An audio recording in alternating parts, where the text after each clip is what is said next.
Hello, welcome to Get Real with Meshell. Gratitude every time. And today I'm happy to share with you a recent question from a presentation, and it's about how to get rid of resentment and anger for another person. Absolutely challenging. I will say that I am a person who has not learned this lesson easily, that I personally carried and harbored resentment and anger and victimization from people throughout my life. And it was a learned behavior, being around people in my community and my family who really spent time talking about what was done to them, or how wrong it was, or how unfair things are. So again, conditioning is absolutely one of the things that creates the harboring of these emotions, how we were raised, what we heard, and then the choice as an adult, who we surround ourselves with. So if you're surrounding yourself with people who, when you have a challenge or difficulty, they want to know what happened. They want you to dive deeper into what happened in the story. And then they add to it by reminding you that it's unfair. They shouldn't have did that. Or sometimes there's the one-upmanships of telling you how their pain and how they've had a similar instance and how fair it is. So you just sit together and ponder the problem, the challenge, the obstacle, or the adversity. And I just say that before I respond to this question, because this is one of the number one reasons, or the top reasons, that it's difficult to let go, because you are not putting yourself in a position or a place where you are being challenged to let it go. Jim Rome has a quote that says, "We are the average of the 5 people we spend the most time with."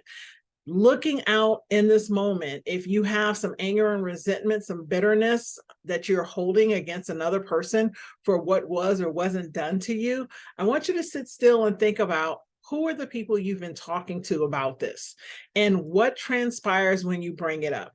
Are they nurturing that conversation by asking you more questions, pointing out how unfair it is, parroting back to you what you said, so that it fuels the fire and the heat of this offense, so that you keep holding the emotion of the offense as if it happened yesterday? If this is the case, you want to challenge yourself to surround yourself with people who push back on you and remind you that every moment of your day is your choice. And if you are choosing to think about offense that happened to you in the past, you are allowing someone else to take control of your mind and your thoughts.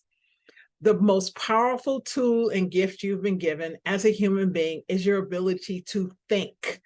And what you think about, you bring about. So if you are consistently thinking about how you have been done wrong, you will continually recreate scenarios of being done wrong. You will affirm that you are a person who wrong is done to. If you harbor victimization, you will continue to be a victim. If you keep thinking someone else needs to treat you better and how unfair it is, you will constantly be met with unfair. It is not until you begin to have conversations about your value and worth, regardless of, idiot people. I'll just say that for this instance. I don't know these people, so I don't really actually know if they're idiots, until you actually start having better conversations about the fact that it was an experience. What can you learn from it? How you will face and how you will not be reactive the next time. How you will instead respond in the value and the worth of who you are. How you will walk away. How you will say no when you're faced with that person. How you will create boundaries, not answer their phone calls, and no longer interface with them. And most importantly, how you will forgive the offense because it was just a happening.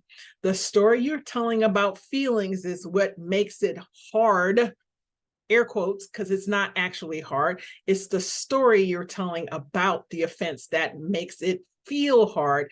And feelings, although they feel real in your body, do not need to be your reality. So how do you let go of this resentment and anger? Tell a new story. Learn from the experience. Surround yourself with people who empower and inspire you to move past it and create a vision of something greater. It's the past. If you continue to live your present based off a past experience, you'll never have a powerful, purposeful, profitable, and passionate future. So how do you let it go? Tell a new story. Surround yourself with people and begin to realign the emotions. What did you learn from it and how you're going to move forward and not re-experience that again?